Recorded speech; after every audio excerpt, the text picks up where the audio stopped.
हाय मित्रांनो, बस हेच सांगायचं आहे की तुम्ही असं करता, तुमच्या आईला उलट उत्तरं देता आणि काहीतरी तिचा बोलण्यातनं अपमान होतो आहे. आणि खरंच असं होत असेल तर नक्कीच नका करू. कारण ती जी आई असते ना, ती फक्त मुलांसाठी जगलेली असते. आणि मुलांसाठी जगताना तिने खूप काही असं सोसलेलं असतं. इतकं सोसलेलं असतं की ह्या समाजातनं, परिवारातनं, नातेवाईकांमधनं आणि तिचं वैयक्तिक पण काही दुखणं असेल ना शरीराचं, ते सुद्धा सगळं काही ती पाठीमागे टाकते.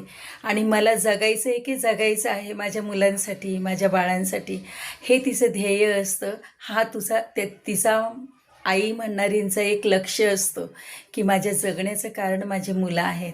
मग आता ते मुलं मोठे होतात, मग त्यांना सगळं कळायला लागतो, समाज कळतो त्यांना, व्यवहार कळतात, मॅच्युअर होतात. मग अशा वेळेला मग सगळंच कळतं, उलट कसं बोलायचं आहे, काय उत्तर द्यायचं आहे. तर नक्की भान ठेवा, जिने हा समाज दाखवला आहे, प्रेम दिलं आहे, जीव लावला आहे, तिच्याबरोबर कधी असं काही बोलू नका की तिचा अपमान होईल. नेहमी तिची कदर करा, केअर करा आणि आशीर्वाद मिळवत राहा.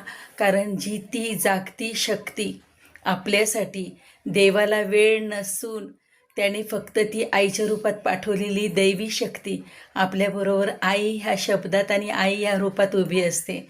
तर खरंच कदर करा.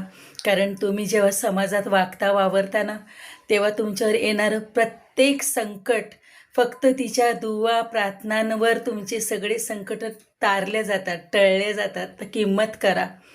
आणि व्हिडिओ बघितल्याबद्दल खरंच मनापासून थँक्यू.